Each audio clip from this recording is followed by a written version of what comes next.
everyone. Welcome to today's episode where you're going to hear Edna rant for about 10 minutes straight. I'm kidding, Jill. I'm not going to rant, but I am going to tell you the top 10 things you should never have in photos when you are trying to sell your home. I don't care if you're a for sale by owner, if you are a brand new agent, there's absolutely just no reason and no excuses for these. So we're gonna jump right in. Okay, and we're gonna do it top 10. Okay, so the number 10 item that I hate to see in a photo is uneven window blinds. Yeah, it's a silly thing, but what I'm talking about is when you take a photo of a bedroom and the bed is centered between the two windows and one window blind is way up here and the other is down here. Throws the whole photo off. Just, it's fine if they're not exact. I'm not like super OCD, but it's just weird. So now you're going to see it every time you look at a photo. Number 9 is lights burned out.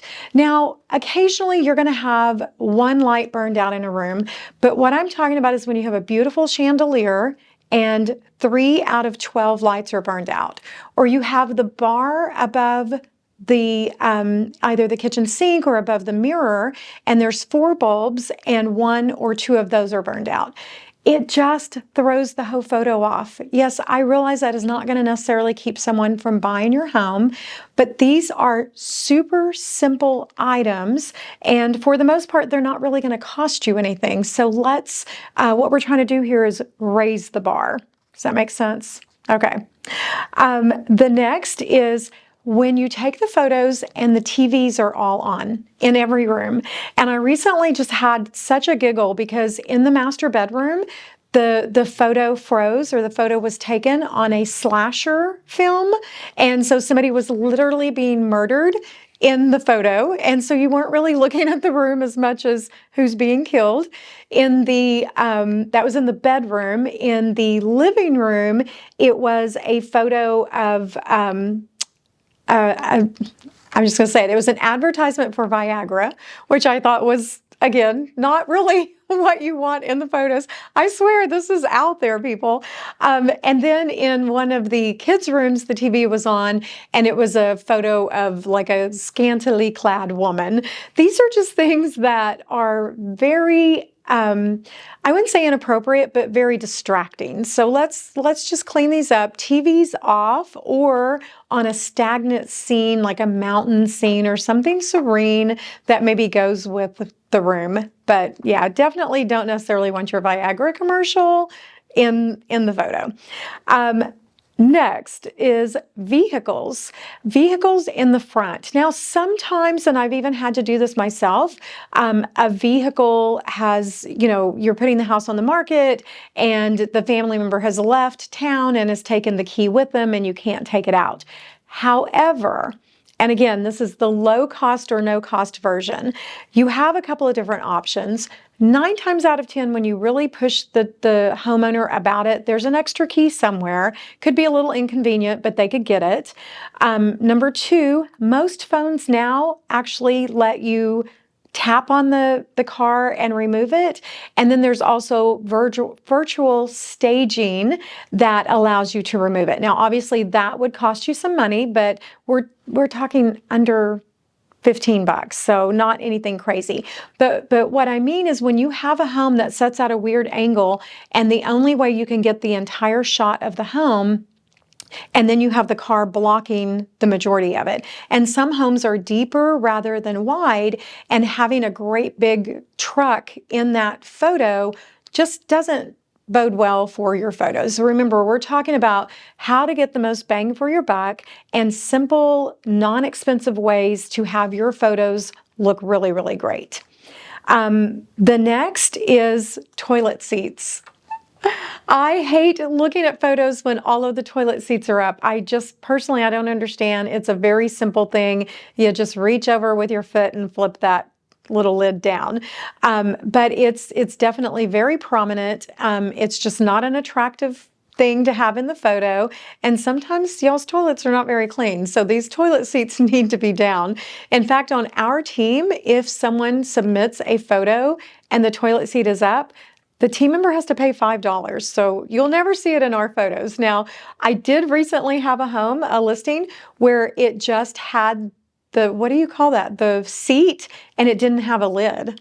And it weirded me out. I know Jill's going, what? I didn't know it was a thing, but it was kind of almost like a public restroom situation in a commercial. So there was no lid to go on. So anyway, sometimes you can't avoid it. But in most residential homes, there is a lid, and that lid should be down. Okay, next, bare mattress, no bedding, mattress on the floor, or bare light bulb. I put them all under the same thing, and Jill is just cringing over here. It's very cringy, guys. It looks more like a murder scene or a future murder scene, or just it's a very depressing sight. Now, if you have a mattress on the floor because that is what you have, totally fine, as long as there's bedding. But to have just a bare mattress or a bare mattress on the floor, or the bare light bulb always makes me think of like a kidnapping scene, or somebody's been abducted or something.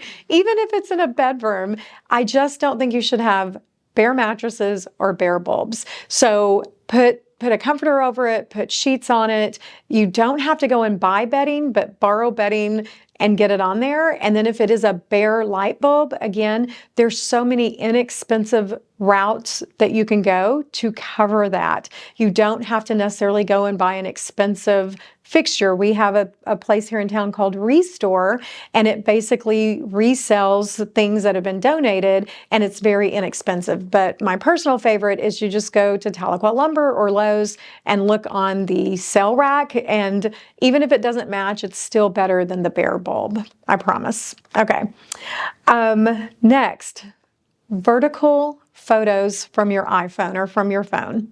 Guys, you're only seeing a sliver of the room. I just honestly can't understand when you take a photo of a room, and instead of being able to show the entire space and pulling all the way out to 0.5, you're showing a very small sliver.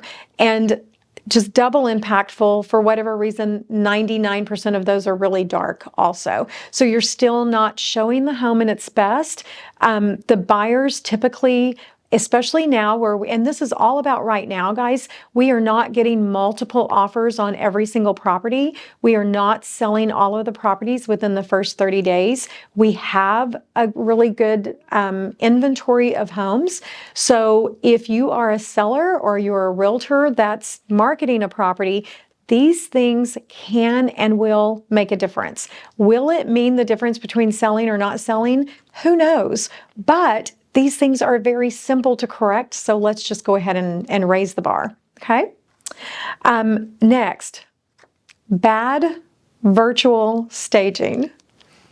Okay, so we have been kind of guilty of this before also, but what I mean is like really bad virtual staging, where you have maybe a 1960s home that has not been maintained and has not been taken care of, and you virtually stage it with like modern furniture. I mean, it honestly doesn't do you any favors, and it doesn't help, with anything. So think about the virtual staging. Does it fit the era of the home, the condition of the home, that type of thing? I personally probably would not stage a home that had been, had deferred maintenance and needed a lot of work, unless I did like a side-by-side to show them these are things that you could do relatively inexpensively to update the home. So just be aware of bad virtual staging. Okay, number 9. This one I'm gonna get some blowback on this one. Number 9 is affiliation and collections. So again, I've kind of put those under the same heading, but affiliation. Do you have your favorite political figures 20-foot flag on the wall in the bedroom or on the wall in the garage? It's just not a good look, guys. It goes for politics. I should not know when I look at your home or look at your photos who you would vote for. I should not know who you would cheer for, and in our town, the orange and white or the black and white can get you in trouble around here. So your political affiliation, your sports affiliation, and then I'm just going to say it, your religious affiliation. And that one is the one that people come at me for. But let me explain. We had a home where the seller was really struggling. They had to get the home sold. But their religious affiliation, they had a 4 foot, think of how big that is, crucifix on the wall. And it was the only decor in the room. And so we sat down, we had a conversation about it. They spoke with their religious priest, I guess, and they all agreed that it was fine and that they did understand my concern. They took it down. We retook the photos. We showed the home without it, got the home sold almost immediately. So again, that's such a personal decision, but just something to think about. Now, on the flip side of that is your collections. Okay, guys, when you go through these photos and the entire room is full of dolls, and they're, Jill giggled on that one, and they're all looking at you. If there's 5 other homes that fit your needs, you may choose not to look at that home because some people, the doll thing weirds them out. It would be like a room full of clowns. I know of a person that would not go in that home no matter what. So it also gives the age of the homeowner and can sometimes turn off different age groups of buyers. And on that one, what I mean is if you started collecting roosters, and maybe you've been collecting roosters for 30 years and they are on every single surface. You know, the couch cushions or the decorative pillows have roosters. The little armrest has roosters. The lamp is a rooster. There's a wall hanging of roosters. There's rugs of roosters. It's just too much. And it's unfortunate if your realtor has not told you that. These things, even though they're great for you, you are limiting the number of qualified buyers that may show interest in your home because the photos tend to make them think, oh, I could never live in that home. I get it, guys. That's all going to go when the seller goes. But buyers don't think that way when there's 5 other homes that also fit their needs. So again, this is for today's market. During COVID, nobody cared. They'd buy that home with the roosters, but this is not the same market. So if you're trying to sell and you're trying to get the most bang for your buck, these are things that can make a difference. So if you have a collection of roosters or kittens or whatever your collection is it the most prominent thing in the photos and the most prominent thing when the client gets to the home? Just go ahead and pre-pack it. Now, why do I keep saying pre-pack instead of declutter? If the goal is to sell the home, you're going to have to pack these things. So yes, I understand you may not want to be inconvenienced for 3 months by not being surrounded with them. But again, guys, it's pre-packing. It's going to make your life easier and it's going to help get the home sold, get it in front of more qualified buyers, and hopefully a bigger return on your investment. So declutter by pre-packing. Okay, and then the top thing that you should never, ever, ever have in your photos, people. Now, guys, we have a photo. The home has since sold, but we have a photo where Grandma was sitting in her recliner and they just covered her with an Afghan and took the photo of the living room and posted it. That is just so bad, guys. That is so bad. Now, I understand that Grandma may have had a medical issue and could not walk, but I still just don't buy that. I think there was probably a better way. We've also seen the issue where the grandfather was in the hospital bed in the living room. I would really rather not see that side of the room than to see that. So not good. You should never have people. Also, the reflection of people in the mirrors, not good. And then most recently, I had a seller say, hey, I'll just send you the photos of the bathroom because it was not ready on the day that we scheduled for photos. She sent me the photos and her reflection was in the shower door and she was not fully clothed. So this is why no one should be home when the photos are taken, and it should be done by a professional. And these are just things that should never show up. And it's shocking how many times these things end up on Zillow and on some of the other online sites. Yes, they will eventually get caught and get taken down, but let's just not do it in the first place. Being mindful of that. Now, I'm going to give you a bonus. It's not necessarily something that drives me crazy, but it's definitely something that affects the cost that you're going to get of the home. And that is medical equipment.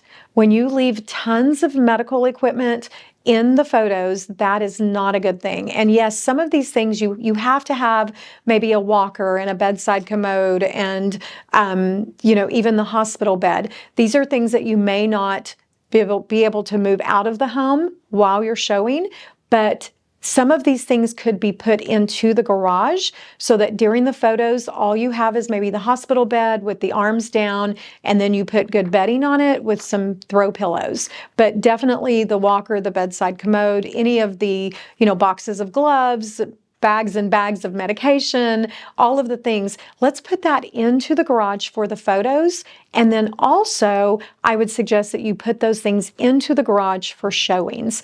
It definitely can give, it will make buyers feel bad about your situation. And or the flip side, the buyer may think, oh, you're in a situation, so I'm going to lowball you. So either way, it can hurt you. So those are my top 10 drive me crazy things that should never be in photos. I understand that occasionally these things can just not be worked around. Then at that point, I would really suggest that you don't do the four corners of the room. You only take the three sides where grandma is not in her recliner napping. Again, the cringe from Jill over here. So again, guys, it's a different market. We're not having multiple offers on every single property. We do have inventory. The interest rates are good, but they're not phenomenal. So if you are a seller and you need to sell your home, go and audit your own photos and see what you find, and then call your trusted realtor and ask them to come back and take care of it. Maybe it was just an oversight. And if you are a trusted realtor, let's do better. Let's raise the bar, and then send me the things that you hate to see in photos. Okay, guys, as usual, thank you so much for watching. Thank you for that question. It was more just about what should never be in photos, and I went a little deeper than I think you had requested, but I hope that's helpful. And keep those questions coming. And as always, please like, follow, and share.